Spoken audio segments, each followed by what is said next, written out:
Good afternoon, good evening, and good morning, everyone. I know that today we have participants from all over the world, and that is really exciting. And I would like to welcome you all and thank you for joining our session on protests in the Middle East and North Africa, What Next? Over a year ago, capitals, big cities, smaller towns, villages across the Middle East and North Africa have witnessed a large number of powerful protest movements, gathered thousands of people, opposition parties, everyday citizens on the streets, calling for changes, reforms in economic, social, and political structures. Our session today aims to discuss the causes and drivers of the recent protests in the Middle East. We will also try to illustrate the differences and similarities of the first and the second waves of protests in the Middle East and North Africa region. We will also discuss the ways to respond to many of the issues raised during the protests in the region. For those of you who don't know, my name is Alexandra Kuimova. I work with the Arms Transfers and Military Expenditure program at SIPRI, focusing on the developments in the Middle East and North Africa. And today, I will be moderating this online webinar. I'm very delighted to have a brilliant panel of speakers today. Most of them are experts from the Middle East and North Africa region. And all experts have been following closely the events happening in the Middle East and North Africa, or even witnessed the protests and social uprisings in the region. But before turning to the panel, I want to make sure that all of you can participate in our session by asking questions. So please feel free, write your questions down below in the box, and we will try to address some of these questions at the end of the session. Let us start the session with a brief introduction by Charlotta Sparre, Swedish ambassador and director of the Swedish Dialogue Institute for the Middle East and North Africa. Charlotta, the screen is yours. Thank you very much, Alexandra, for inviting me to this very interesting session on the developments in the MENA region and the protests that we have seen in the last year. I'm really looking forward to listening to the fantastic panelists and to hear their voices from the region and to hear their recommendations. But let me just make a couple of very brief observations and share some thoughts. First of all, I think it is really important to remember that we're talking about a very complex regional context, colored by civil wars, by regional tension, by weapon proliferation, terrorism, effect on climate change, political, developmental, economic challenges. We also see each country having its own specific challenges, and each context obviously demands its own analysis. But there are, I believe, some common threads. Secondly, I think it's important to see that the political, economic, and social reforms must be long-term, seen in a long-term perspective.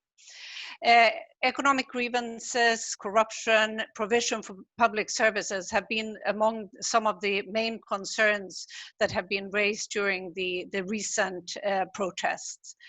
But while calling for urgent alleviation of these grievances, the latest calls have also been pointing to a need for more fundamental changes to governance structures. The protesters and social activists seem to want not only election of a new political class, but the reformation and reformulation of the social contract, the destruction of the rentier state system, and the emergence of a fair and modern political order sustained by competitive economy. Protesters are calling for major socioeconomic changes, including ability of governments to provide the population with security and public services, utilities, education, justice, etc. Thirdly, we are, of course, living everywhere in the world in an unprecedented time, and with the COVID-19 pandemic crisis that on top of everything, temporarily has limited popular mobilization, and many governments have tightened the grip over the political sphere. But the current crisis has also exposed new levels of economic vulnerability in the region and laying bare the socioeconomic inequalities in the MENA region, particularly evident for all those who are working in the informal sector and who have no or limited access to the social security systems. Fourth and last, the recent wave of protests have brought a new generation of disenfranchised youth to the street, and they are voicing their frustration. In this context, I just want to stress that youth engagement is immensely important for building peaceful, sustainable, and inclusive future in a region that has been so affected by conflicts and violent civil wars. I also want to stress that the governance failure and further bloodshed is in nobody's interest within or outside of the MENA region. So I really hope that this panel can bring some insights, some thoughts, some better understanding to all of us of what is going on, and maybe some recommendations on what is needed to be done, both by actors in the MENA region and by the international community. Thank you again for having me here. Thank you very much, Charlotta. We are very delighted to have you here with us today. And I'm really looking forward to diving into our discussion. One of the objectives we set for today's session is to discuss a broader context of the protest in the Middle East region. So I would like to turn to Hafsa Halawa, an independent consultant working on political, social, economic affairs and development goals across the Middle East and North Africa region. Hafsa, could you please provide us with some overview of the first and second waves of protests in the Middle East and North Africa? What are the differences and what are the similarities of the protest during these two waves of protests? Thank you very much, Alexandra, and thank you to the esteemed panel that I'm very honored to be part of, and all the attendees listening in. I'm not going to provide a sort of chronological or the identity, nature or culture of the different protest movements that we've seen, in part because I'm pretty sure everybody engaged in this discussion is well versed on not only the movements we've seen in the last 18 months to 2 years, but also since 2010, starting in Tunisia. So I just want to make 3 brief points that, sort of move in a chronological sort of a major point from 2011 in reflection, an inflection point of 2013, and a couple of points on the 2019 movements, as we've sort of dubbed them, relatively so.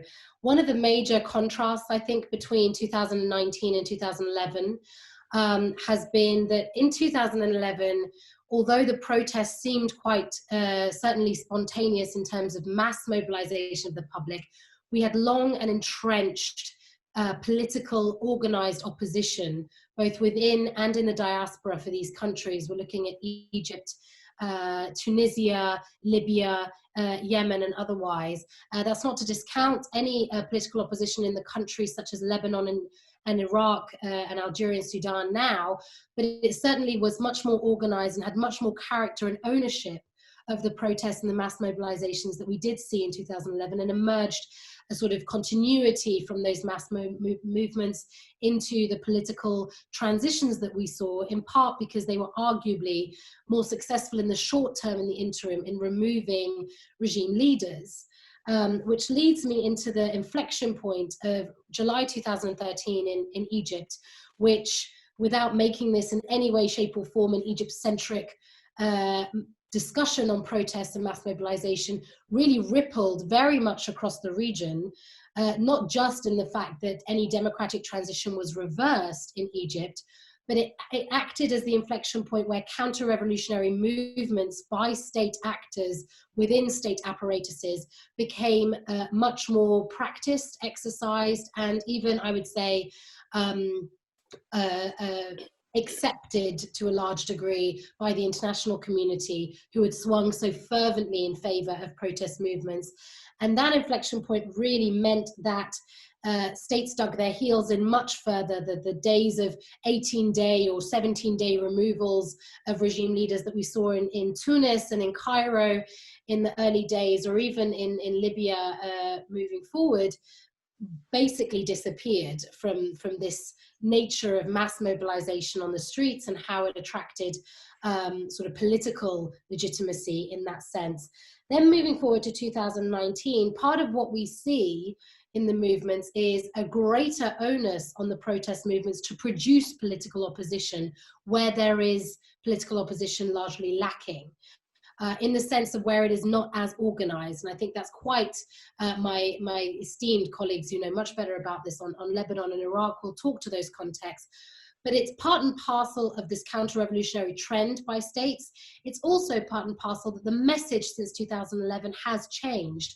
Whilst the slogan, "we want the downfall of the regime," hasn't, the enormity of that task goes beyond particular figureheads or regime leaders, partly because these countries now are not led by one particular person, but rather a plethora of actors that make up the elite, but also in part because the lessons learned from 2011, having not fully removed regimes from power, is now resonating with movements emerging in 2019. And I'll end just by caveating that Sudan remains the outlier in all the movements across the region, in that what has emerged from their protest movement is a hybrid transition process that is both military and civilian led, in part because of how strong and organized the civilian professional movement association was within the movement to organize themselves and really insert themselves. And one of the main things to watch in the coming years will be how that transition evolves and whether it becomes a model for more military-led regimes in terms of democratic transitions responding to protests moving forward. And I'll end there. Thank you very much. Thank you very much, Hafsa, for this very interesting observations, and actually especially the last point led me to ask questions about some individual and individual cases, individual countries that face maybe similar issues and problems but in different environments. So I would like to discuss in more detail specific cases, Algeria, Lebanon and Iraq, and I would like to address my question to Zine, Labidine, Ghebouli, a consultant at the Asfari Institute at the American University of Beirut. Zine, you have been covering political and security situation in Algeria. Could you please say a couple of words about political and economic conditions in the country? First of all, thank you very much for the kind invitation, and welcome to all the experts and also the attendees. The Algerian situation is a bit complicated. Let's be honest, because after more than a year since the start of the protest movements in Algeria, we're still basically not even starting the transition, the real transition, just like it happened in Sudan. Politically, obviously, we've been witnessing a protest movement since February 2019 that led to the resignation of former President Abdelaziz Bouteflika and the dismantling of his elite groups. Also, we had some shifts within the military apparatus, especially recently. So the whole house is being redesigned. One civilian facade represented by Bouteflika at certain points has fallen down, and now the system, primarily led by the military junta, is trying to reconstruct a new civilian facade, all while having a protest movement that is indeed unorganized, leaderless, but also has some basic foundations of organization within civil society, but they are unofficial and informal networks. Economically, we are struggling. Algeria is struggling with an economic crisis, especially after the fall in the oil crisis from to below $20 per barrel at a certain point. The IMF says that Algeria needs at least a reference price for oil above $157 per barrel just to balance its budget. The Algerian government has reduced the state budget by 50%.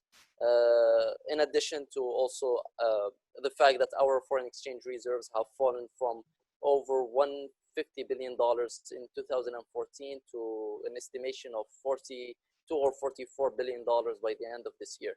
So economically also it's a very challenging situation. The corona crisis has obviously not helped us at all, politically and economically. Politically, it has halted the protest movement, allowing the system to exploit this opportunity and persecute and prosecute peaceful activists and journalists. And economically, it has added a burden to our economy, because Algeria, just like many other countries, will have to deal with the socioeconomic repercussions of this pandemic. Thank you so much, Zine, for all your observation and for your great experience that you can share, and especially from Algerian perspective. But I would like to clarify a little bit more. So Algeria hasn't experienced political demonstrations since 90s. And of course, giving the fact that you just said about political and economic conditions in the country, but if you can very briefly name, very short, what are the drivers of protests and current protests in Algeria? There were three barriers, basically, why the Algerians haven't demonstrated politically since the 90s. First of all, there was the civil war trauma, so collective trauma in the 90s. The fact that today you have a new generation that was indeed born in this civil war, but that is not as impacted by it as the older generation, gave it some determination. The second thing is the fact that the government in 2011 was able to buy social peace because the oil prices were significant, and they were able to fund some social projects and give youth some money to just to keep them quiet and calm. Today, this is no longer an option. And third of all, in 2011, and actually from 2003, from the Iraq war to 2011, and then what happened afterwards, there was a suspicious geopolitical environment that, honestly speaking, has frightened many Algerians from attempting to make a change. Because the last time Algerians went to the street in 1988 to demand political freedom, and because of their deteriorating socioeconomic conditions, we had a civil war for 10 years. But all these conditions, all these barriers are being lifted slowly, and that's what has given the Algerians the opportunity to go to the streets again. Thank you very much, Zine, for your great answer. I just want to add that this massive protest in Algeria mark actually a very important change in Algerian society. So, but another country that experiencing protest for meaningful political and social changes is Lebanon. So after discussing Algeria, I think it would make sense to talk about Lebanon. I would like to turn to Habib Battah, an investigative journalist, filmmaker, and editor of the news portal BeirutReport.com. Battah, I would like to address pretty similar questions to you. Could you please say a couple of words about political and economic conditions in Lebanon? So you are there, you're experiencing everything, and we would be really happy if you can share with us your experience. Sure. And a couple of words, things are looking pretty bleak in Lebanon, politically and economically, and worse than probably any time in the country's history.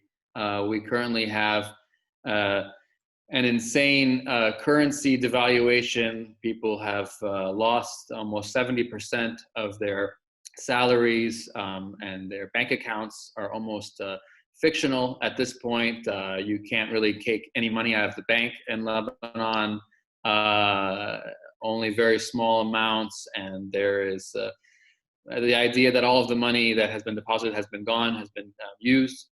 So this is a triple crisis, currency, banking, and debt crisis that actually very few countries in the world have experienced at the same time. 2% of countries, of the bankrupt countries, have experienced all three. So it's quite a unique situation, and it's very dire. Poverty level in Lebanon has gone from about 30% to almost half the country living below the poverty line. There's also food poverty. People are not actually getting enough food to eat. So what began as a very optimistic protest in October that would, for the first time in Lebanon's history, challenge the government and the regime, have over the last 6 months, people have only seen their lives get worse. And the blame is often put toward the government and corruption. So the protests have been ongoing. There have been, they've shrunk. They were very large. In October, the protests were hundreds of thousands of people in cities across the country. Now the protests have become much smaller and much more violent.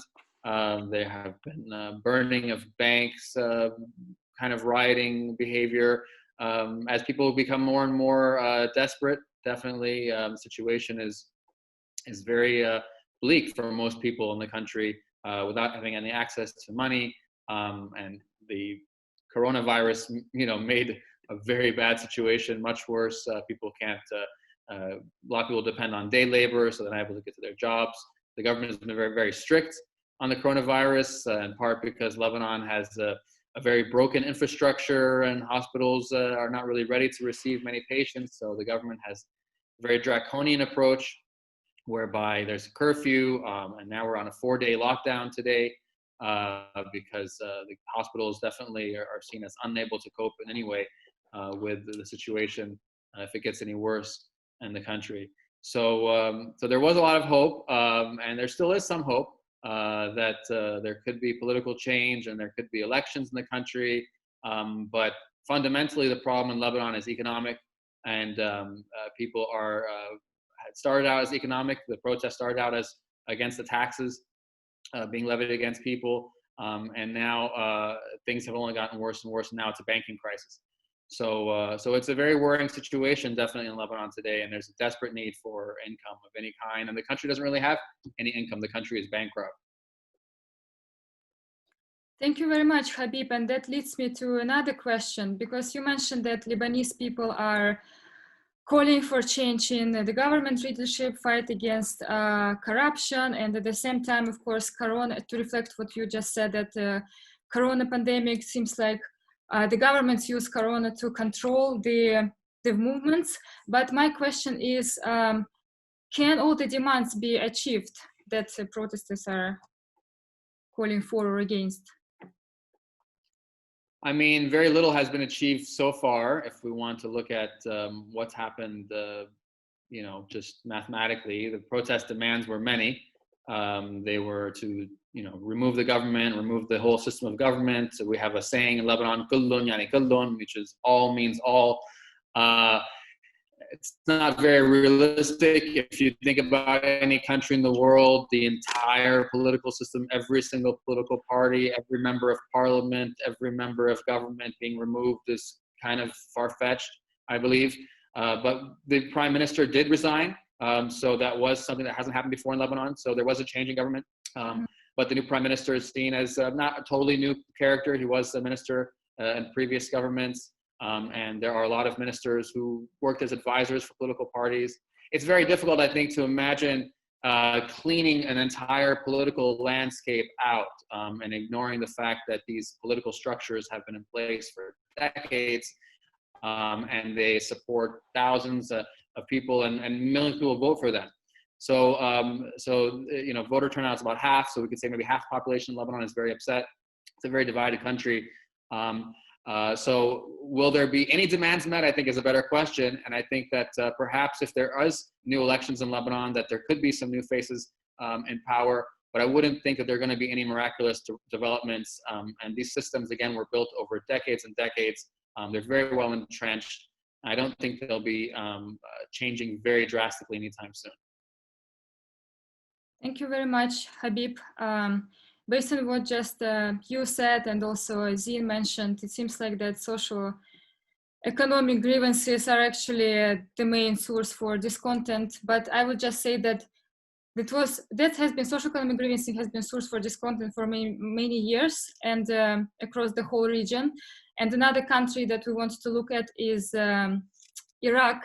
So I would like to turn to Tanya, Gilly, Khailany, the co-founder and vice president of SIPRI Foundation, an Iraqi Kurdistan-based non-government organization that works with survivors of violence. Tanya, I would like to address same question to you. In order for us to understand the situation in the country, can you please provide some overview of political and economic conditions in Iraq? So hello to everybody, to the esteemed panels and to the attendees as well. As each and everybody said, starting from Charlotta to all the other speakers, the Middle East is quite complicated, but I believe that Iraq is even more complicated than any other country in the Middle East. There has been many changes, obviously, since 2003, we've had waves and waves of change. So we cannot just base it on what is happening right now, but just most recently, on May 7th, we actually, a new government was voted on in Parliament, a new cabinet that was put in place that is actually being led by the former, I guess we could call it the spy chief of Iraq. And then the reason why this new government was voted, even though the previous government has not finished its term yet, was obviously due to the protest and what the protesters were requesting and demanding with regards to a change in government. So we have a new government in place because we basically had a complete, I guess I wouldn't say a complete, basically Iraq has been at a standstill for the past 5 months. Nothing has been done. The government has not been able to do anything because once the protest started and then there were killings of the protesters, the government actually, or the prime minister at the time the previous prime minister did resign, but then putting in the new government has been quite an arduous process where it wasn't very easy. And this is actually the third person who was prime minister designate, and he was able to pass a cabinet. So, we have economic mayhem in the country because of the falling of the oil prices. We have the pandemic, the COVID pandemic that we are dealing with in Iraq, but also we have a lot of internal unrest and we have a lot of internal disenfranchisement between the different factions within the country. Iraq is a multi-ethnic, multi-sectarian, multi-religious state, and to this day, unfortunately, you find that there is always one group or another that feels disenfranchised and they do not feel that they're part of the process. So, but since last October, what we saw when demonstrations actually took place, we saw all the youth, regardless of whatever their backgrounds were, they went on the streets and they protested. I'm not going to get into the details of why the protest happened yet, but if we just look at it very quickly as to what's happening in Iraq, right now we have an incomplete cabinet that is in place, but at least they are trying. They are trying to move forward, but we have a parliament in place that unfortunately that I believe needs to change as well. Listening to what Habib was saying, when you say, you want to make change and you want everything and everybody to change, what has happened in Iraq was it's been the same for the protesters here, where I've been asking for complete change and uprooting of the government and the actual institutions that are in place now, and they want a complete change. But in this instance, we changed the government, but the way the political system in Iraq is that a lot of the decisions obviously have to be passed through parliament, and the way the parliamentary system is right now, it does not service having a stable Iraq. It does not service having a country that is not going to be at war with its own people and basically a battlefield for powers, external powers. So Iraq, I am an optimist by nature, and I do think that with this new change, hopefully new things will happen. But are we where we need to be or what we want to be? No, of course not. But I believe that the economic situation of oil as well has really hindered any positive change, or will hinder any positive change happening in anytime soon, because as everybody knows, Iraq depends mostly economically on the oil sales, and with the plummeting oil prices, you know, they have not, it's been quite difficult to even pay salaries, and you know, and create new job opportunities, etc. And you know, fighting the pandemic as well has not been something that is easy, even though we have a public health system, but unfortunately it's not a very good one. So what has happened was, it's been quite difficult. They've put in place a lot of stay-at-home measures, and you know, putting countries, the whole country under a lockdown, etc., you know, which minimize the numbers. But if we do not, you know, once the country opens up, we do not have the proper institutions, and we do not have the proper equipment in place to be able to fight off this pandemic. So that is also been quite the challenge, but at the same time, it's been a way or a reason for the protests to actually be controlled, or to stop for a very short period. Just recently, in the last few days, the protests have started up again in Iraq, and in some provinces, basically asking again for a change in government, or they're not happy with this new government. But Iraq is not stable right now. Iraq has economic problems, has health, taking care of the health of its citizens, and so on. The problems are many, and also we have the proxy wars that are happening inside Iraq, or even Iraqi armed actors are actually performing on behalf of some of the external powers inside Iraq. Unfortunately, that is definitely contributed to the instability of Iraq right now. Thank you very much, Tanya, for these great observations. I just want to remind our listeners, participants, could you please use Q&A function here on Zoom to send your questions, because we've been getting questions to chat. It's not that comfortable for us, but it would be great if you could use the Q&A function. And again, thank you so much, Tanya, and thank you so much, all the panelists, for your great observations. I just want to sum up maybe that many of you mentioned that poor economic conditions, social and economic, political injustice in the region, high levels of unemployment were among the main reasons for protests. And it seems to me that youth have been suffering the most. That's why I would like to ask you a question about kind of emerging trends in the region. Can we say that youth led the movement for change in the Middle East and North Africa? And of course, I should also ask, what is the role of women? And this question I would like to address to all the panelists. Hafsa, maybe you would like to say a couple of words about the role of youth and women. Thank you very much, Alexandra.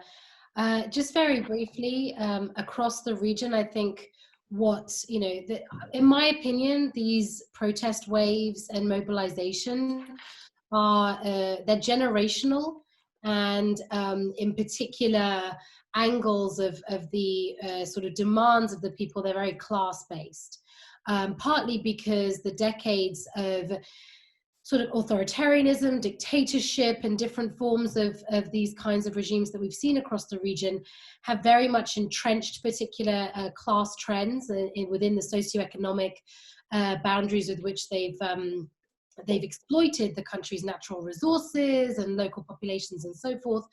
And what has emerged with the growing youth bulge and the population growth across the region in the last, I would say, 20 years, certainly accelerated in the last 10 to 15, is a generational demand that society, that the regimes begin to respond to society, and ultimately you have society moving faster than much older regimes and regime leaders, of which there can be up to 3-4 generational gaps, in Algeria's case even more, between the majority average age of citizens and their leaders. And what you've seen is society progress much faster on a number of issues related to women's gender equality, women's rights, and so on and so forth. And that's being reflected in the generational upheaval that we've seen. Thank you very much, Hafsa. Zine, what about you? Can you please say, because you're representative of youth, could you please say what is the role of youth in the protest, and can we say that youth led actually the changes in the Middle East and North Africa? Well, I'll speak about the Algerian case and maybe a bit of the Lebanese case. The protests have been constructed by different parts of society, that's for sure. But the thing I've seen, whether firsthand in Lebanon or also by communicating with friends in Algeria, is that youth are the power and the energy of this movement. And the fact that, for example, in Algeria we had the Friday protest for all aspects of all parts of society, but we also had the Tuesday protest exclusively for the students, for the student body. So I guess there was a potential of a future for this youth, and at certain point, I would honestly say this youth is stubborn, and their stubbornness actually contributed to the emergence and to the maintenance of this protest movement. So I think it's not mainly led, the protests are not mainly led by youth nor by women, but they are their survival, the survival of these protests depend on the inclusion of these two parts of society. You cannot build a future, and they finished by this. You cannot build a future in any country if you don't count on your youth potential and also on the women in society, because at the end of the day, they constitute at least 50% of your society. Thank you very much, Zine. And same question I would like to address to Tanya, especially if you can say a couple of words about the role of women in protest. And of course, you can touch upon the role of youth, because all these questions are very important for us to discuss. Sure. So if we're actually talking about the protests, the role of women in the protest, and I've said this and I'll continue to say it everywhere in the world, and that is that the women were actually the catalyst for this protest, for the protests in Iraq. So we have actually had protests happening since the Arab Spring basically started in 2011, and they just continued and continued, and there were different forms or different political parties or different political agendas behind them. But what happened last year, youth graduates, university graduates that were, and mostly girls, that were protesting in front of the Ministry of Higher Education demanding jobs. And then the government decided to respond to those protesters with violence. And the interesting thing, the one picture that really resonated with a lot of the youth was when they were spraying water cannons at the young women, and few of them, their hijabs would fall off and they would fall on the street, etc. That really kind of started or sparked the protest in Iraq. And that led to the, so after the brutal, the way the government dealt with these protests, what happened was the youth started to mobilize between themselves, and they're saying, okay, we need to go out there. Until when are we going to accept this? Until when are there not going to be opportunities for us to be able to, you know, ask for what is rightfully ours? You know, we're demanding jobs, we're demanding better economic situations, better services, etc., all these things. So really that's what happened. So I always say that women were actually the reason why the protest, the real reason why the protests started up, and they were this effective in Iraq. You know, and they were actually participants in the protests themselves. They really played a very good role, unlike other places. So for example, during the Arab Spring, you know, when there was a lot of sexual harassment and abuse against women that participated in the protest in places like Egypt and so on, in Iraq, we did not see this. There was, the young women were out there and they were protesting, and they were in the squares, and they were there overnight. There were tents that were dedicated to women. There was one case, and what happened was there was one case that young woman was harassed. Basically, those people were kicked out of the square, and they were not allowed to come back into the protest. So that was a message there saying that, you know, men and women, young girls and young boys, or young men and young women, both of us, we are demanding the change, and we will make this change together. And the women really did play an integral part in the protest, you know. So a lot of, for example, university students that went to medical school, you know, they worked as paramedics, they attended to the people that were injured or were wounded, etc. and things. That was one part of it. But also, interestingly enough, we had a lot of women went to the streets and they were protesting with the young. So for example, some of these older women as well who didn't know what else to do. So one of the things that they started doing is they went to the square, to Tahrir Square, and they would actually cook for the protesters, or they would, you know, they brought their washing machines and they would wash clothes for the protesters, etc. So the youth are still driving these protests, and they still are they still are the agents of change, and women are definitely an integral part of this. Now, unfortunately, with all the changes that are happening, you know, still women are still are being sidelined, because even when you're talking about the leaders of the protest, you know, not many women's names are coming across. You know, mostly are the young men whose names are have become the stars of these protests, etc. But this is one of the things that we need to change, and this is one of the things that we need to recognize the role of every single young woman who participated in these protests and made the change in government happen.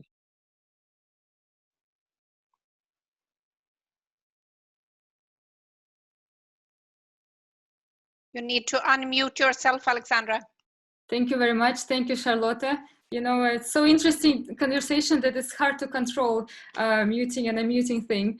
Habib, I actually have same question for you, because I would like to tell, I would like you to share with us your perspective on this question.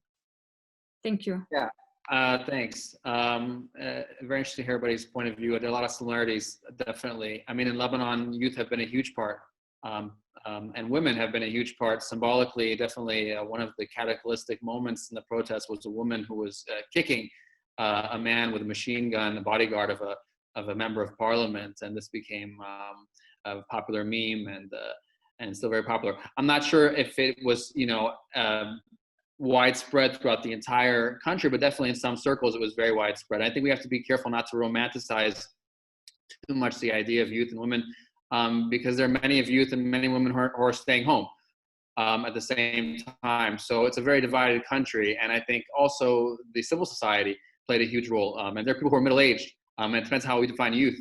Some people are in their 30s and their 40s, and I think that the structures of civil society in Lebanon have been building for many years now, not just in the recent protests, played a huge part in organizing a lot of these initial protests that were that were done against the phone tax.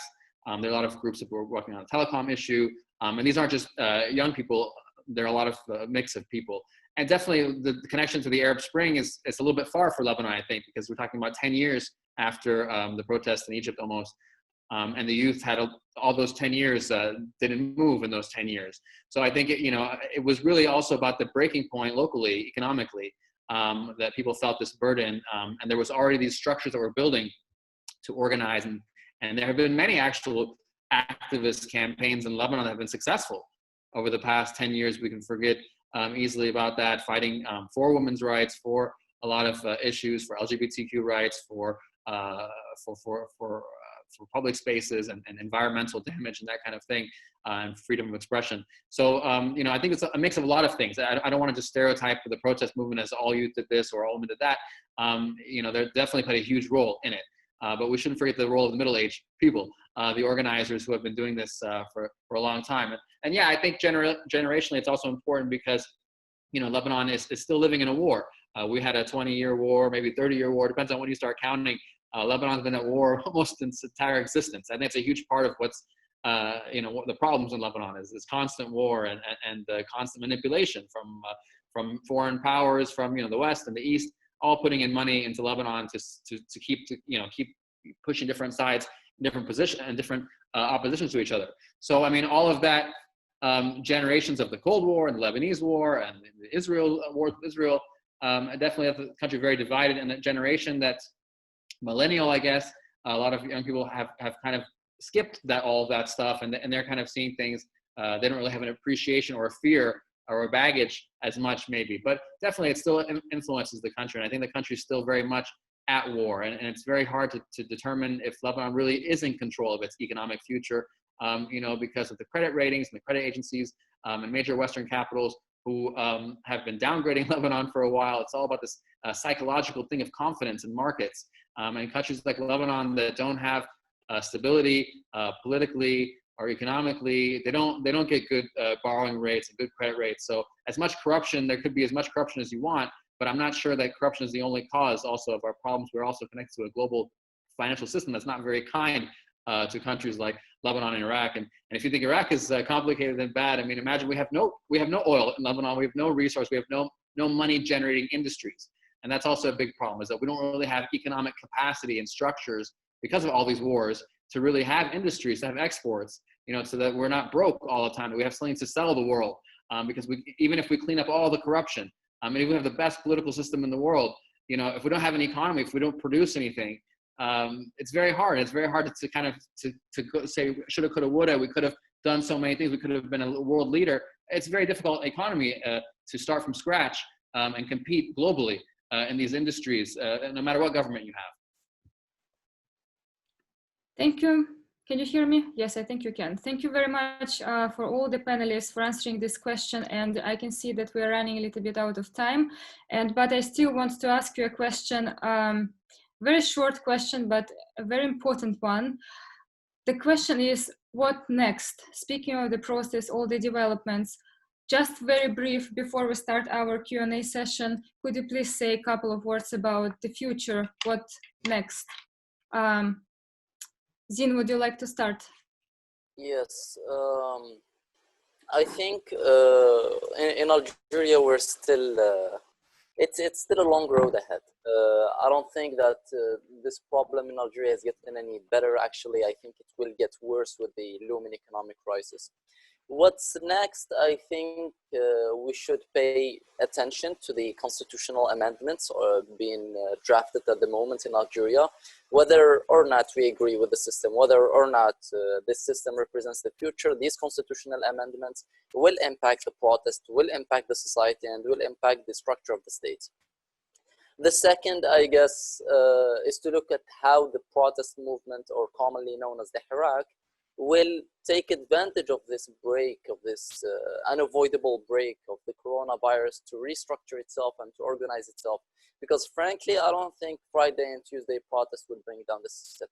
Streets could indeed bring down systems. However, they can never build states, and they can never construct an alternative unless there is a serious work, whether from the civil society or the political parties or other organizations within society.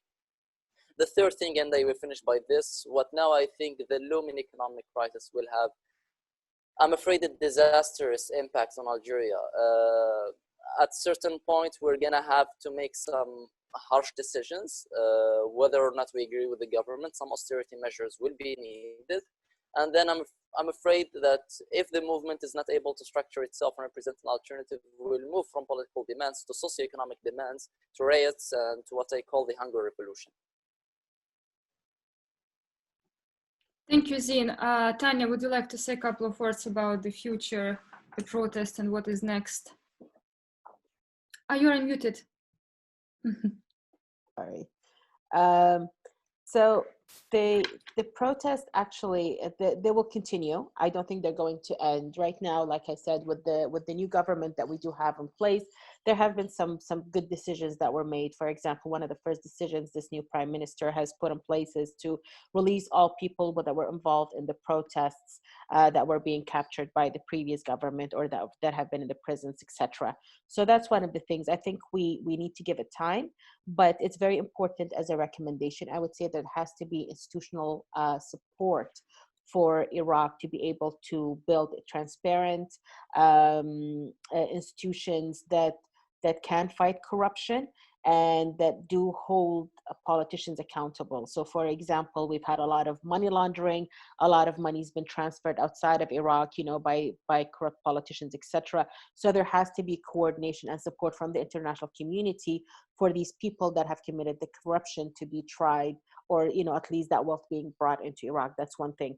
The other thing is to make sure that Iraq is not a battleground or a battlefield for other states or other powers or neighboring states or whatever. I think this is one of the biggest problems that we do have, is the proxy wars that are being fought in Iraq and by Iraqi forces or by Iraqi like armed groups. I think that's one of the biggest problems that, you know, that needs to stop as well. And the international community, you know, these external forces, they need to realize, just let us live in peace for a little while. I think if we're left alone for some time, we would actually be able to get out of this quagmire that we are in, and then we would be able to provide the services and the jobs that are needed for our population. And also at the same time, it's important that there is accountability for, and there is transparency by the government, and there is accountability by this government to the international community. So they need to be held accountable by the UN bodies, etc. It's not enough to, you know, to have these wonderful statements, or, you know, they're saying, oh, we stand against what the government has done or whatever, but there needs to be action taken, and that can be through economic, you know, I guess you can say through the purse. So it's very important that the international community supports this change that is happening in Iraq, to make sure that we can have a smooth transition and we can actually have prolonged stability in the country.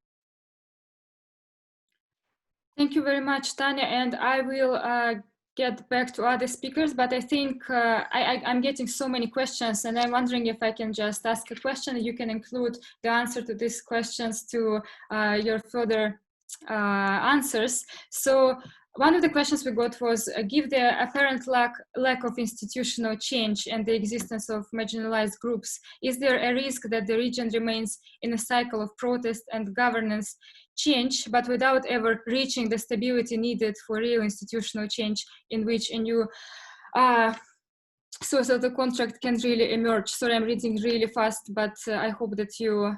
Actually, I think we have an opportunity to answer.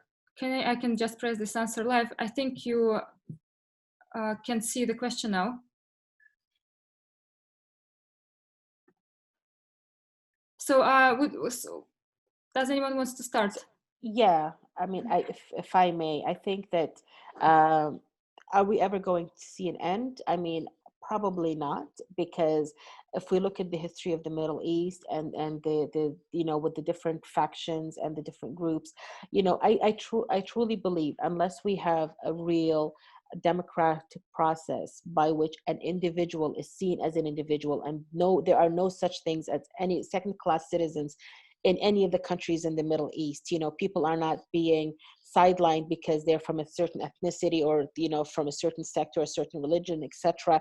You know, if there is wide acceptance, until then we will continue to see protests, and we're still going to continue to see unrest. And I think that the international community as well can help by pushing this, you know, this acceptance of the different groups that are there, and seeing them as citizens, as equal citizens of their states. Thank you, Tanya. And Hafsa, yeah, sure, you can. Please unmute yourself.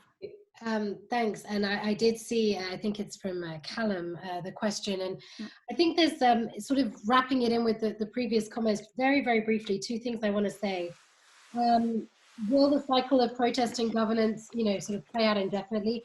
I mean, arguably it has, right? Like, I speak to my parents in the 60s and the 50s and the 40s, you know, types and forms of mobilization in response to particular issues or socioeconomic issues. Governance is not new. I mean, you look across the region, the 60s, the 70s, that's something that we've seen.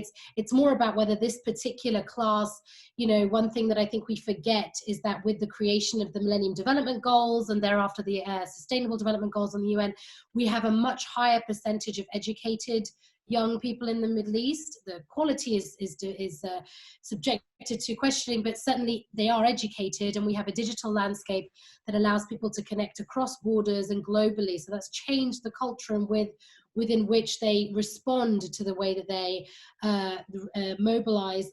Just very quickly, in the immediate term, I think one thing that we have to wait to see is how COVID-19 and the response to the pandemic domestically for countries in the region who act as proxy actors, either in conflict countries or in countries where there is political and social unrest, whether the massive economic challenges will divert their attention away and in some respects leave some space either for governments to respond on their own or for protest movements to gather in a more coherent fashion and take on the regimes more strongly.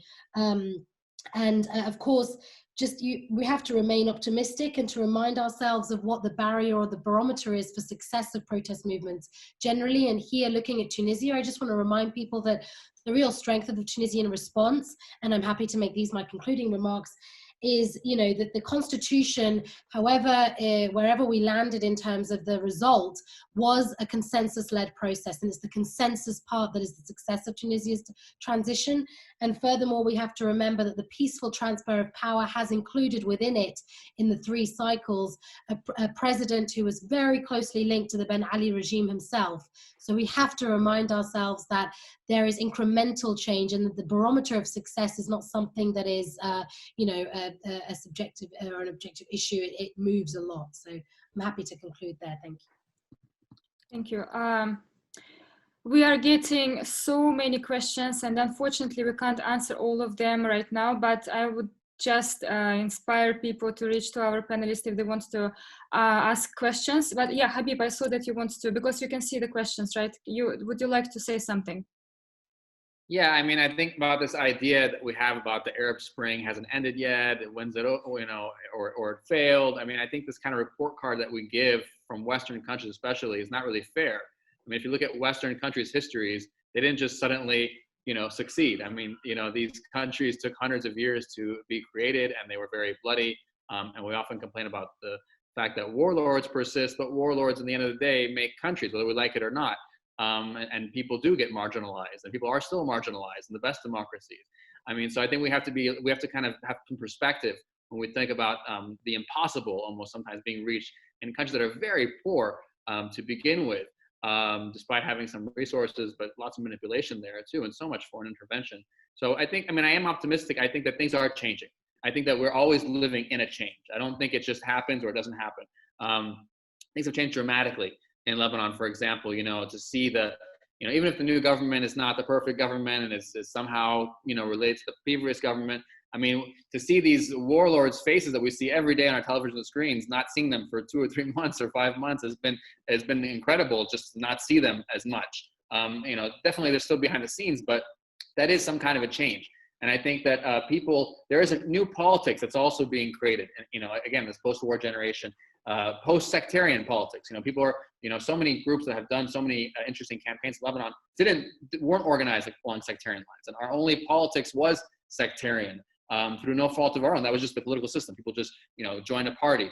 So now you don't really have to join those parties to have a voice. So, you know, having a voice in politics and then practicing politics today, because of technology also, can be done in a much different way than was done in previous years. That doesn't mean that it's going to be easy to change anything. That means it doesn't mean that you're going to suddenly have all this power to change things. But the potential is there, you know, and so we are seeing that potential. I do believe that in our last elections in Lebanon in 2018, we had a record number of candidates. We had 1,000 candidates. We never had that many candidates before. Again, we have been building on the civil society, organizing with technology, you know, people coming together that couldn't come together before. They kind of meeting people from different parts of the country. And that huge number of candidates in our last elections, I think, will be mirrored in our next elections, whenever it is, whether it's in 2 years or 1 year, or if the pressure makes it faster. I think we'll see changes in electoral process. We have to be realistic. We can't expect things to have this, you know, good guys win, bad guys lose kind of attitude. Like, we have to think that, you know, there's going to be a very subtle change that goes on in all of these societies. And we are living in that change today. And, you know, so things that I just would have never imagined happening today are happening because there was no alternative media. There was only 6 channels in Lebanon, you know, 10 or 15 years ago. And now there's so many channels, there's so many places where you can see what's going on. And they're having an impact, definitely. I mean, the politicians are reacting to this. They're feeling embarrassed by this. They're scaling back their presence completely. So, you know, on the long term, I am optimistic, but I think it's not going to happen, you know, the way that we imagine change to happen. It won't really happen the same way we imagine it to happen, but it's already happening right now. Thank you very much, Habib. Actually, I can see that your comments, Hafsa's comments, are actually partly answering all the questions we are getting. And again, I would encourage our participants to reach out to our brilliant panelists, and because due to limited time, we unfortunately can't answer all the questions. And but in order to wrap up the session, because we have just maybe 2-3 minutes, I would like to ask the panelists to give an opportunity to provide some final remarks. Zine, would you like to start? Well, first of all, thank you all for your great questions, and thanks to SIPRI. I'm so sorry I couldn't answer all questions, but my hands just couldn't type anymore. I think there are two important remarks. The road to change in the Middle East and North Africa will be a bumpy one, will be a difficult one, and it will be a long one. The change, I will probably not see it. I'm still in my 20s and will probably not benefit from this change. What we're doing is basically providing a future for the future generation, for those who are in primary school or even before primary school. That's the main goal. The second thing, even if this process is too long and too complicated, it's needed. And second, it could be a reality. And this is where I will send a message, basically, a final message, especially to the international partners of whether Algeria, Lebanon, Sudan, or Iraq. The international partners, especially the Western ones, have always pleaded for democracy and freedom of expression and human rights in the MENA region. And they certainly were always concerned about the stability, to the point they actually supported some dictatorships in the region to maintain the stability. Today, they have the opportunity to achieve both goals. First, maintaining stability in the region and providing long-term stability. And second, providing human rights in the region only by supporting the people. And they don't mean by supporting the people issuing a statement or entering with the military to the region. No, it's just about endorsing the rightful demands of the people. I'm afraid this is an opportunity that will not be repeated for the next 50 years at least. It is the first time in this region that such an open-minded, liberal, and also engaged youth in the region want democracy and freedom of and the human rights. I think it's worth investing in these young people. They represent the future of the country, the future of the region, and the future of even the Western interest in the region. Thank you very much, Zine. Tanya, very brief, 1-2 sentences, final remarks. Tanya, can you hear us? All right, that's fine. We lost Tanya, but I hope she will be back. Hafsa, would you like to say very brief, a couple of words? Sure. Final remarks. A few recommendations to the international community, particularly the donor and the NGO community. One, invest local. There is an opportunity now with the COVID pandemic that work will be suspended, international travel is delayed, people will or won't be able to remain in the field for long times. Use this opportunity to really find, nurture, and grow your local bases across the region. These are the people that will remain committed and invested in the principles and values moving forward for all of your projects and programs as people move on to different things, understandably.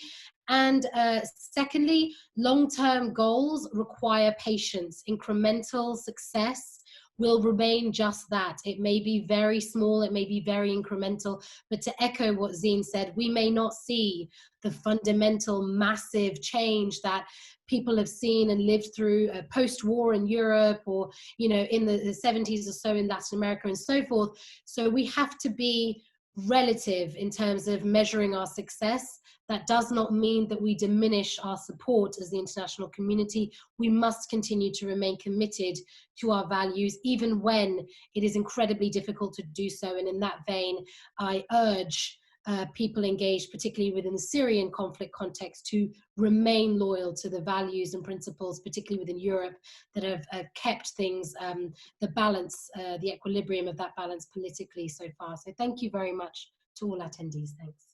Thank you very much, Hafsa. Tanya, are you back? Unfortunately, yes. Tanya, could you please also very brief, 2 sentences, final remarks? Final remarks. I am not. Maybe I'm not as pessimistic as these young my younger colleagues on the panel. I mean, change is possible, and I have seen change in my lifetime. And I'm not that much older than you guys, but I think as Hafsa said, I would have to echo and say that yes, it is incremental change, but then we have to celebrate those small increments of change, and then making sure that we don't go backwards and we maintain those. So the sustainability of change is something that is quite important, and it's and everybody needs to realize that, and that's what we need to work on to make sure that we have real change that is that reflects what the people want. Thank you very much. Then Habib and Charlotta, please, Habib, very brief final remarks. It's a great opportunity to conclude what was said. Okay. So I do also share that. I've seen a lot of change in my life living in Lebanon over the past, from when I was a kid to now. I think things have unimaginably changed in many ways, even though it's not 100% change. I think that there's a new politics, a new culture of politics that has been changing in Lebanon. We were living in a war, killing each other.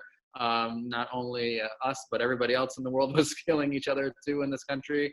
So a lot has changed, definitely. But I think that international aspect will remain a huge part of Lebanon's ability to be sovereign. Saudi Arabia, United States, Iran, France, these people have helped create Lebanon, the Lebanon that we know today. And they're definitely part of the solution as well. So unfortunately, whether you like it or not, we can do our best job, and we are doing it, but we'll also definitely need countries to consider if they really want to support a better Lebanon, because it's very dependent on the rest of the world, unfortunately. Thank you very much, Habib. And Charlotta, could you please also say a couple of words, final remarks?